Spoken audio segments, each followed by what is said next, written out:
Consciousness, affectionately known as the C3 Podcast. I am your host, Josh Reno. Alongside me is my co-host, Ian Thompson. How you doing today, Ian? I'm doing good. Thank you, man. Thank you so much for joining us for episode 3. We made it. And it's a magic number. Yeah, we've got a little momentum going, so that's good. And last episode, check it out. Episode 2 was awesome. We had Essalon Cafe as the coffee. What was the bud? Shoot. You know what? Oh, it was Cushman's. Cushman's. That's how good the bud was. Yeah, it was Cushman's. No, it was actually solid. It was good. It was really good. Yeah. I enjoyed it. Yeah. Shout out to Andrew Luzio. He was on the podcast as well. Member of the band One Word Trend. We shared some of his music. I'm sure he'll be back at some point. He's also a host of the Blood Lowlife podcast with a good pal of ours, Cody Pinto. We'll probably have him on the show at some point as well. Go give their podcast a listen after you listen to this, of course. Yeah, the topic of consciousness last week was music, so that's going to become a regular segment. So similar to how the JRE podcast has a MMA episode every so often, we're going to have a music episode every so often because it's just too much of a broad topic to pin down in one episode. And we love music that much. So. Yeah, and music's important for everybody for a million different reasons. And there's so many talented artists, local artists that we can feature and learn more about. So we're going to use the platform and give them the opportunity to share their music and what makes music special to them. Yeah, so if you want to be a part of the podcast, if you want to promote your music and you like what we're doing, leave a comment, shoot us a message, anything like that, and we'd be happy to have you. But today's episode, we got a new roaster. It is New Harvest Coffee Roaster, and they are out of Pawtucket, Rhode Island, and we will be sampling their Kilimanjaro Organic Blend. I'm very excited to try this out. It smells great, smells bold, and so that will be the roaster we're trying out. Again, that's New Harvest Coffee Roasters out of Pawtucket, Rhode Island. Let me smell that bag real quick. Yeah, check it out. Kilimanjaro Organic. It's got a cool little picture on the back. Now, you were saying this coffee had a cool little backstory about it. I want to hear a little bit more about this coffee. Yeah, we'll definitely get into it. I'll kind of want to just run down the list real quick. You know what else we'll be trying. Do you want to share with the people do a quick synopsis on the bud that we'll be trying today? Yeah, so today's cannabis feature is from... Oh, gosh. It's from Revolutionary Clinics, actually, out in Fitchburg, Mass. I did not drive all the way out to Fitchburg to get this. It was actually at Mass Alternative Care in Chicopee. They had some from this grower out in Fitchburg. It's called Afghani Purps. We'll probably toss like a thumbnail in there or something. You guys can see what this looks like. It does look pretty ridiculous. It smells pretty good, too. So... hopefully, we'll drop a thumbnail or give you some sort of visualization. So So we're actually going to be starting a C3 podcast Instagram, so we can interact with our audience a little bit more. And that way you can really get a visual of the cannabis we're sampling, the coffee that we're sampling, and get to know us a little bit more. So. Look for that. We'll put the link in the description to the C3 podcast Instagram, and you can see all of our, all the things that we sample. And again, you can get a little bit more acquainted with what we're doing here. All right, so we're gonna hop right into it. We're gonna get into our coffee. We're gonna sample that now. We got it steeping in the French press. We just pressed down the plunger, and we are gonna pour some of this Kilimanjaro Organic Blend from New Harvest Coffee Roaster. All right. And that's in Pawtucket, Rhode Island, you said, right? Yeah, that's where the roaster is. Now, it actually seems like a really good company. I was doing a lot of research, and they're a great company. Like they have a great story. It smells so good. Yeah, let me take a quick smell of this. So it smells really chocolatey. and nutty too. It does have that the chocolate, the nut, very It doesn't smell as bold as the Essalon Sumatran blend from last week. I mean, it has like a full smell, but it's not as bold. It doesn't dominate the senses. It kind of filters through it pretty quickly. I think it's the best smelling one out of the 3 we've had. Yeah. Let's give this a sip. Yeah. That's hot. It's a little hot. It's a little hot. That is steaming Willie Beeman. That is heart. Mm-hmm. Man, I gotta stop drinking. This coffee is so good. Like I drink. It just makes me realize how shitty the coffee I drink on a daily basis is when I do this show. I'm like, oh my god. I was like, we gotta get some of this at work. Oh, I know. I had so much of the Sumatran blend left last week, and it got me all through the week. Like every day, I was drinking that instead of even going to the store and spending $7 on a latte or whatever. Right. No, I don't blame you. But I mean, we'll let this cool down a little bit. I want to actually talk about New Harvest Coffee Roasters as a company, and again, why I felt really great purchasing this, and spending my money with them. They are involved in a lot of community outreach programs. They do what's called this Source Direct program, and it's also a family-owned business. A few things there. The Source Direct program is actually, I'll explain that in a second, really what that is. But it was founded in 2000 by Rick Kleinfeld and Paula Anderson, and they had the intent of making great coffee accessible to real people. Originally located in Rumford, Rhode Island, they recently located to an eco-friendly farm fresh food hub in Providence. So they started building their Source Direct program in 2007, and they travel yearly to coffee farms in South and Central America. And they source their coffee from partners they trust directly from farmers. And that's what that Source Direct program basically is. It allows them to work personally with producers to ensure the best outcome for a producer, the roaster, the brewer, and all of the communities.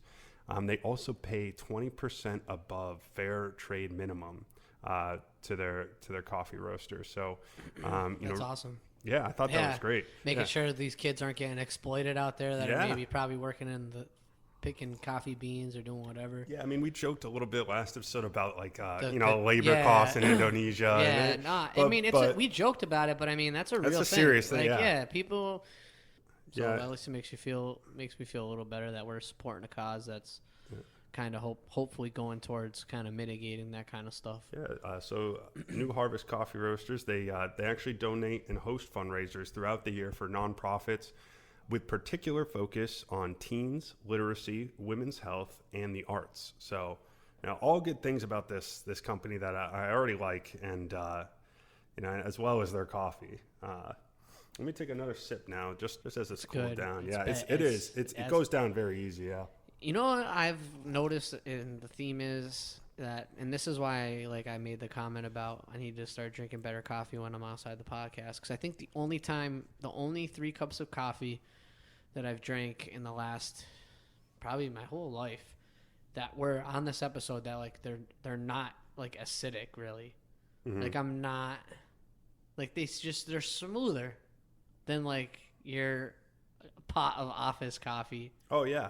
Oh, the smooth. You know what I mean? It's when you say smoother, I know what you mean. They don't have the bite. Yeah. That you usually get from really cheap coffee. Like when you drink that cheap shit, it's you drink it and it's you get the intense flavor right away, and it's almost too much, and it kind of ruins the rest of the sip, Yeah. No, but as long as you're getting the fix. Yeah, I guess that's all that matters, right? At the end of the day. This stuff's fantastic. Kilimanjaro, and it's organic, you said? Kilimanjaro organic blend. So it's a blend of actually 2 different coffees. And let me see here. Got a little bit about that. So the components of this blend are organic Ethiopian Amaro Gallo and organic Honduras Marcala. The organic Amaro Gallo blend, or coffee, the part of this blend, it's actually exported through Ethiopia's only female miller / exporter, which was shocking to me. That's amazing to me. Right. So you got a whole country in Ethiopia. for people that don't know, is a pretty ginormous country. Like a lot of countries on the African continent, like Ethiopia is big, and I don't know really what the population is, but to have a country that big and you have one female exporter, like tiller, and then like I don't know, it makes me that's a cool thing. Like, it's progress. It's progress as Right. far as that country's concerned. And I mean, in America, we definitely have a long way to go, but compared to a lot of the world, it's still very difficult for women to make their way in because the systems are set up in a way that the hierarchies aren't designed for them to succeed. So to see her, and her name, by the way, is now I may butcher this, so I apologize. So if anybody is of Ethiopian descent and wants to comment on the enunciation, just let me know. But it is Asnakech Thomas.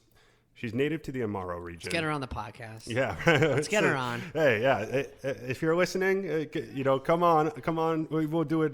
We'll do it remote. We'd love to have you on. Yeah, let's zoom her in on the C3 an entrepreneur podcast. like yourself. Absolutely.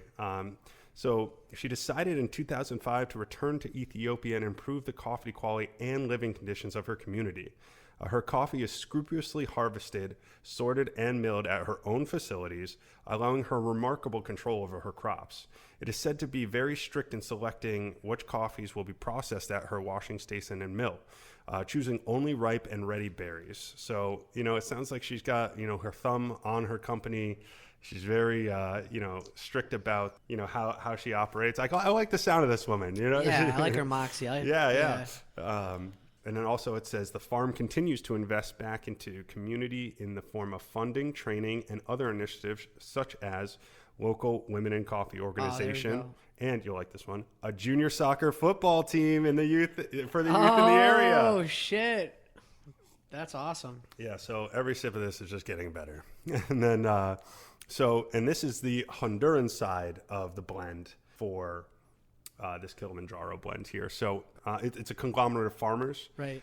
So in 2000, Like a co-op? Yep. In 2000, 62 Honduran farmers joined together with a common goal to transform their farms from conventional to organic production, and formed the Cafe Organico Marcala SA. So they earned their organic certification from Bio Latina, which has enabled them to market their coffee to more international buyers and realize better selling prices for their coffee. And they fund many local projects, including paying teacher salaries and buying school supplies. So guys, long story short, if you are at the store and you see New Harvest Coffee Roaster Kilimanjaro Organic, buy the coffee, because the source of this coffee and the people that are behind it, the company that's behind it, by my estimation, they're absolutely... They're worth it. They're worth their ilk, and they deserve your money. And the coffee is just fantastic, regardless of, they could be the worst people in the world, and this coffee is real good. But obviously, that doesn't sound like that's the case. So all the more reason to buy it, I say. Yeah, it's and as I'm drinking this, it's cooled down a little bit. So I keep harping back to comparing to what we've tried so far. Sure. The Sumatran blend was very dominating.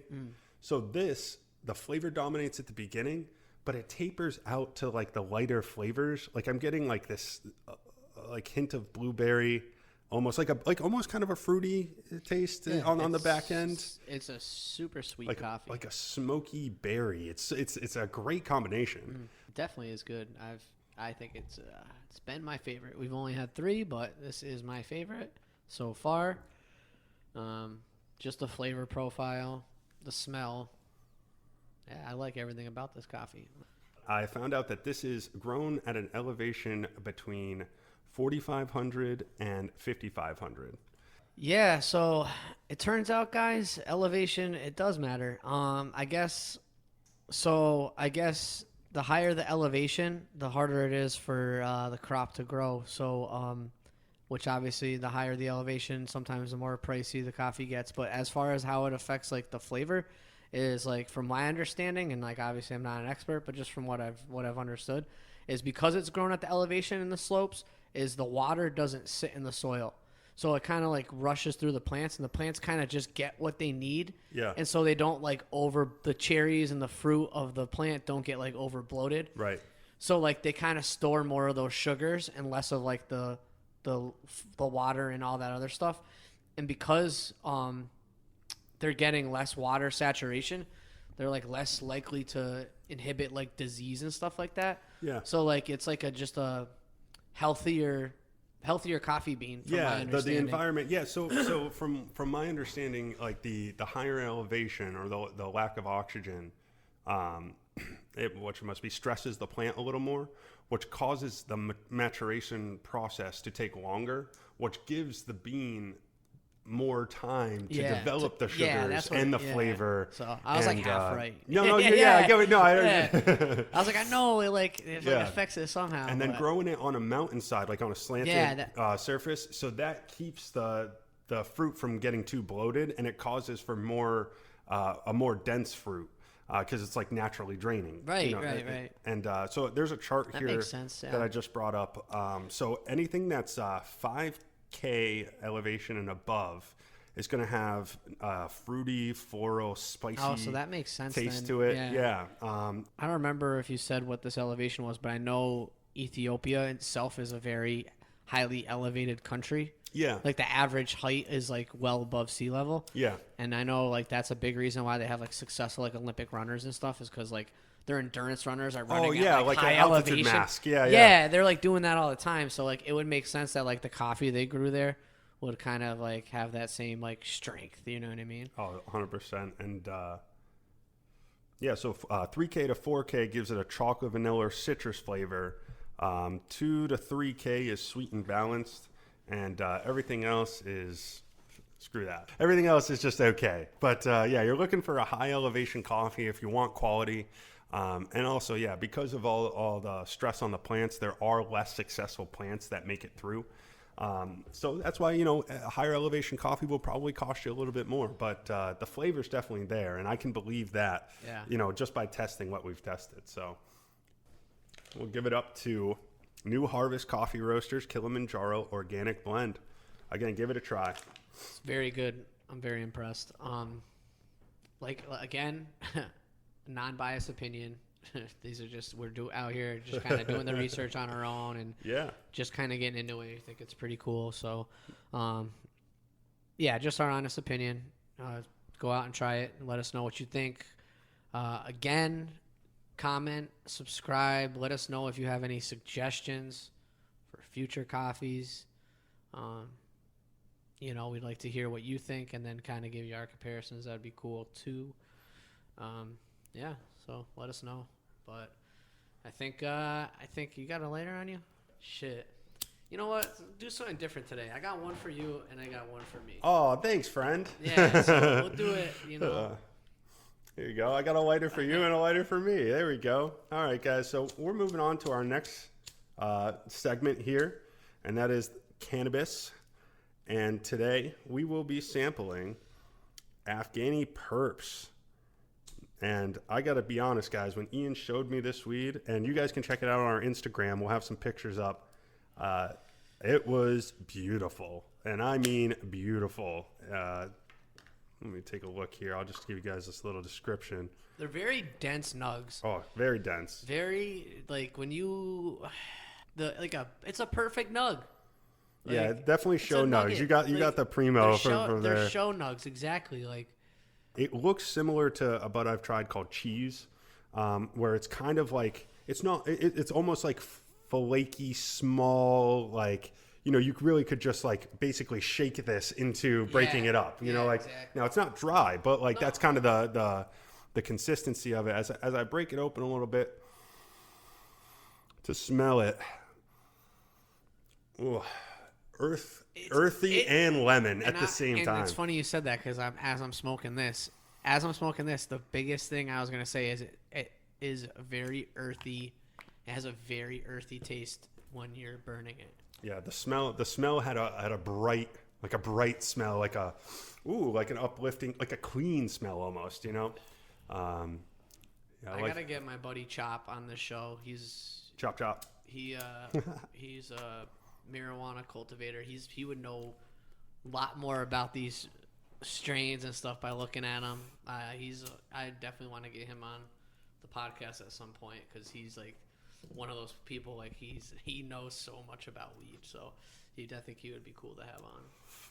It's crazy, man. It's crazy how much there is to know about weed. I'd love to People are getting doctorates in it now. Yeah. Like, think about it. There's somebody out there that's probably graduating with a PhD this year in cannabis cannabis science. cultivation. Cannabis cultivation, whatever may have you. Like, there's somebody that's getting their PhD in that right now, and I think it's pretty awesome. Yeah, I actually know a few people that have grown for a very, very long time. Yeah. And they're actually getting very good jobs, even remotely, like as consultants. Sure. Yeah, so like, companies are starting up in Maine's next up, as far as rec. Connecticut's voting on it as well. Yeah. So like people in Massachusetts who are growing or who are kind of figured this out. They're getting sourced out to these other states to kind of like be like, hey man, like we need you. Yeah. No. Yeah. It's cool. The cool thing too is that it's the knowledge that is getting them paid, because with consulting positions, I know a couple of people who are doing it remotely, and they only really have to go there to travel maybe once a month to make sure the operation's going well. Right. But they basically just tell people what to do, like this the is proper what you need thing. to do. Yeah. Oh, dude, the consultants. I've worked for some big corporations, and they pay consultant firms. They come in, they do their thing, and they make a ton of money. And that always seems like one of those jobs that's like, and I'm sure there's consultants out there that like it's really a genuine like help to like new starting industries, but like if you're like a multi-billion-dollar industry and like you're hiring consultants and like just like spending millions of dollars on consultants, like why? You've been doing it so long. Like I don't know, I don't get that, but like I can understand somebody starting out like. Yeah. Get a consultant, bring somebody in, get you up and going. Well, you're paying them for the knowledge. Yeah. Because once you have, and maybe I'm just being a hater because, like, you know what I mean? I'm like, dude, this guy just like they get paid so good. Well, it's because it's like the idea of you give a man a fish, he'll eat for the day. You teach a man to fish, he'll eat for the rest of his life. Well, so this is my beef with it, and like I don't mean to kind of I'm gonna stand on my soapbox for a second, but like think about it. So we agree that the transfer of knowledge is valuable. And in some of these cases, these business consultants, these corporation consultants are getting paid millions of dollars to come in and do a survey. All they did, that's what they would do. We paid $4 million and we had this consultant firm come in. They did a survey with all the employees and then just gave the results of the survey back to the company. That's all they did as a consultant firm. I just think it's funny that we pay these business consultant firms all this money, but like we have like a problem as a country like paying our educators, like people educating our kids. Like, you get what I'm saying? Right. And I don't mean to go off on a tangent, No. I just like couldn't help but see the parallel. Like, you know what I mean? Like in that, this is where the stoned weed mind takes a hold. It's where's the money going? Where is it going? But no, I just think, we need to pay teachers a little more. And straight up teachers rule. And, they're the consultants of our, future generations. Like, you know what I mean? Like, I get what you're saying. The full circle of knowledge is valuable, yes, and they're transferring the knowledge to our next generation, right? And we're not paying them enough. Like we're like we don't value it. We don't value. That's what I'm saying. Is like we don't put that value in that price tag on like our kids or our own educations as much as we do the billionaire corporations that need the knowledge too. That makes sense. That's a good point. You know I had to school it. No, you brought it back. You brought it back. No, that was solid. Solid. I'm not that high, but like I went on a little run, and I brought it back. This is solid. Yeah, I really I'm enjoying this smoke. I feel myself just going back for more. Like this is like a social smoke. Yeah, it's nice. It feels like if I was out and I went for a smoke break. Had a little pinner, dude, I'd be straight, dude. Yeah, no. The social anxiety would be gone. Yeah, like my joint went out halfway through, and I'm just sitting here letting it marinate, and I got some. Oh, you got some flavor. I'm kind of my buzz is setting in, so I'm kind of like, I'm still enjoying the coffee too. So I'm feeling it in my cheeks. Yeah. The cheeks are feeling nice and full. You can feel the muscles from smiling too much. That's what it is. This is why we do this. Yeah. You get the earthy taste, right? You get the spiciness from the coffee when you're smoking with the weed. You can taste the spiciness. It does alter the flavor of the coffee, I'll say, when you're smoking it a little bit. That's I solid. wouldn't say it overpowers it, but it changes the flavor of the coffee. 100%.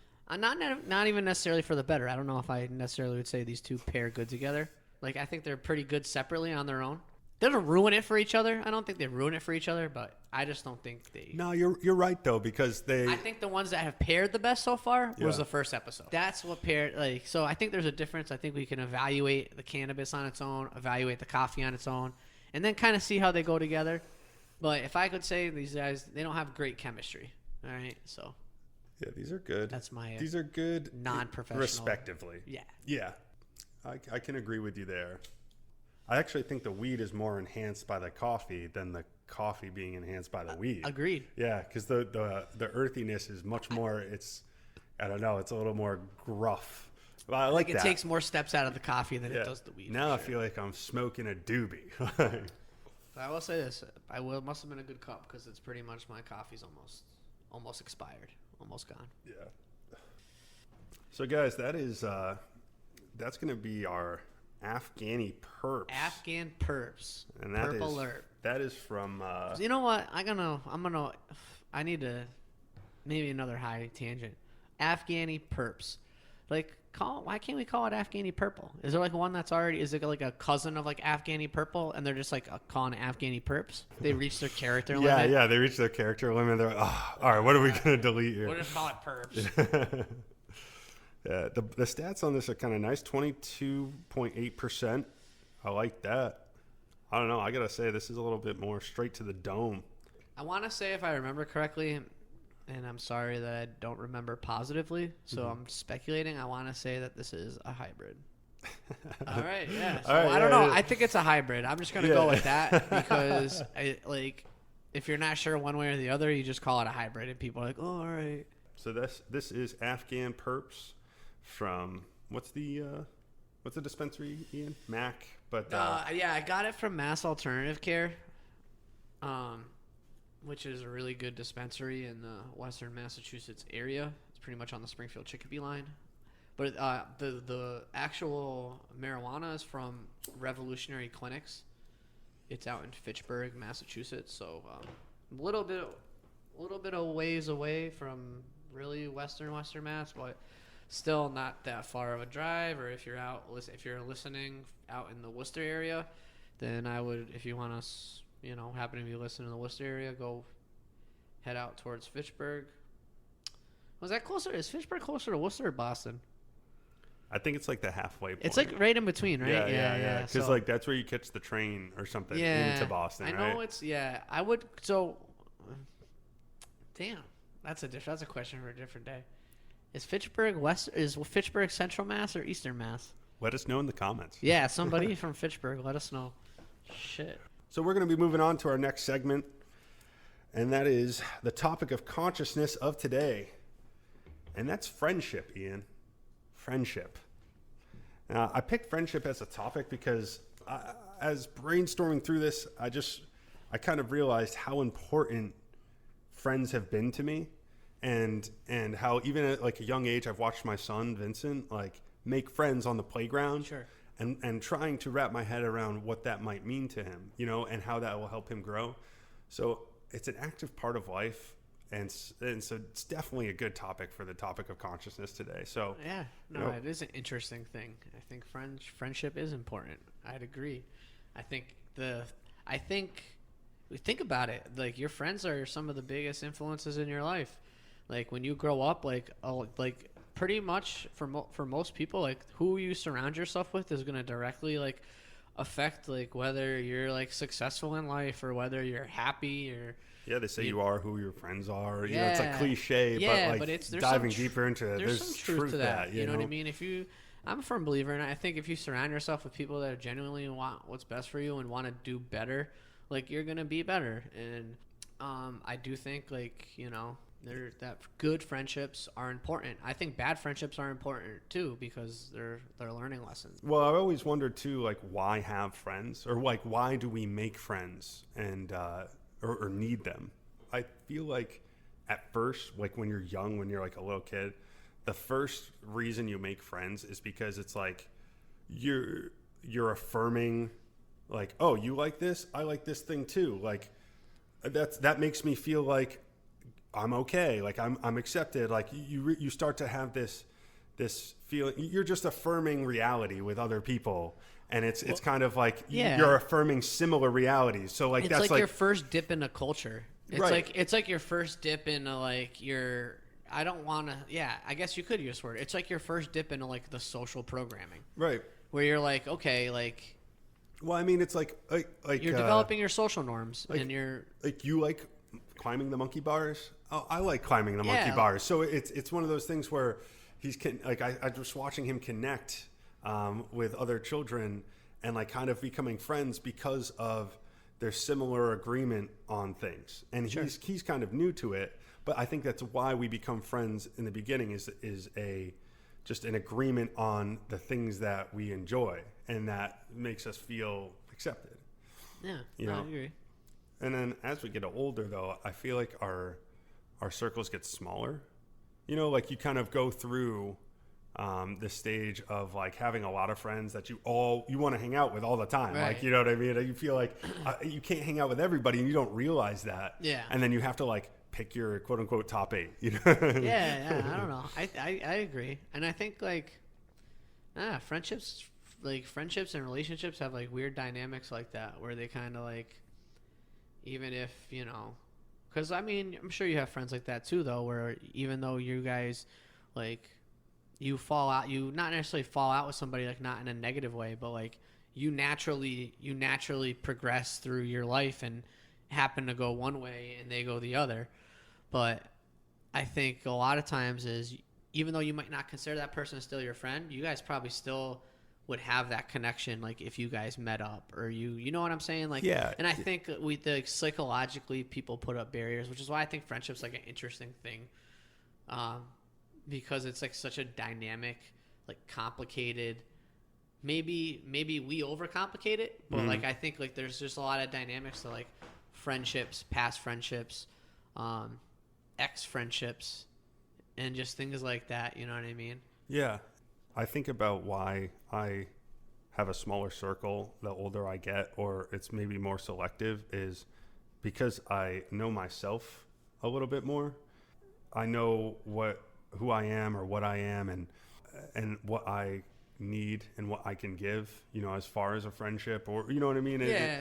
And it's that easy. Makes sense. Yeah, it's easier for me to maintain like a standard of you relationship with someone. Yourself. Yeah, that makes sense. So like you know yourself, like the better you know yourself, like the better you know the qualities that you look for in other people. Right. That's why there's less people in my life, Yeah. because it's just I find that okay, like I know myself on a deeper level, and everybody else hopefully is starting to know themselves on a deeper level. So like it's easier to identify like who you should or shouldn't spend your time with. Sure. And I feel like, I don't know, in my situation, I feel personally it's a little different, because like not that like, because I feel like I have a small circle now, but I don't feel like that's necessarily by choice, because I feel like there's still a lot of good people in my life that like I can't connect with as frequently as I used to. Right. You know what I'm saying? Where like if I wasn't working, like I'm married, we're focusing on building our lives, and like we kind of like fall out with these people, which is what I was talking about before, and not to like trying to like kind of tie that back in, which is like I wish I could have a bigger circle, because I do have like some really good friends in my life that like I've fallen out of touch with, that like I would still be friends with, or like would still do XYZ with. Right. You know what I'm saying? Which is why I was saying even like, make the effort. You have this like complication, and it goes both ways, and that's why like I would never hold it against somebody for having that natural progression of where life just happens and like you fade away. You know what I mean? But like that's what makes it such like an interesting thing. But like I love the people that are still in that close circle today, and they're close with me still for a reason. You know what I mean? And also we just have, you know better than anyone, you're a father, how much limited now is your time, right, versus it was before. Oh, it matters. It's a commodity. Yeah. So like I get it. You have way less time, and you're trying to reallocate it to your strongest friendships, right?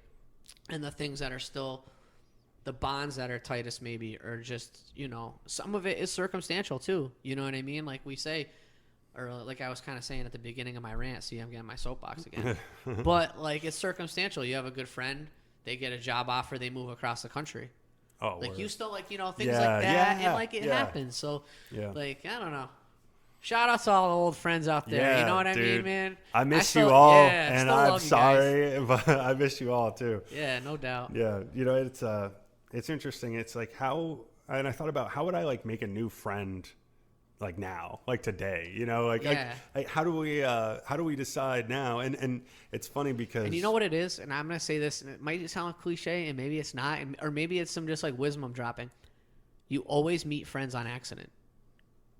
When do you go out like meeting a friend? Think about that. Like, word. Yeah. you always can't- meet a friend on accident. When do you like go out and be like, oh man, I'm going to go out to the Big E and meet a friend? Yeah. Like that, a brand new friend. That's almost kind of like creepy. Like, Right. Like I need, so I need this to is find what a I mean. friend. Is like it's like the pure, just like the pure engaging in like a friendship relationship is like super organic in the sense that it's just like kind of manifested out of you could say chance, or if you don't believe in chance, a universal plan to be in that person's life for whatever reason, destined, predestined, or not. Right. You know what I mean? Right. That's a kind of great point. That's a great point. Like how organic, like friendships have been, and like maybe Yeah. some of the best friendships just happen, have happened naturally. Yeah. absolutely. That's a really great point. What you're saying is like the give and take, like how impactful they've been, and not to force it. That's damn. That was good. Yeah, that was good. that's like you can friendships, man. They're you know, I'm thankful for, you know, I wouldn't be where I am today without a lot of good friends and mentors and people that are, you know, Yeah. those healthy relationships that takes a village, man. I couldn't do it all on my own.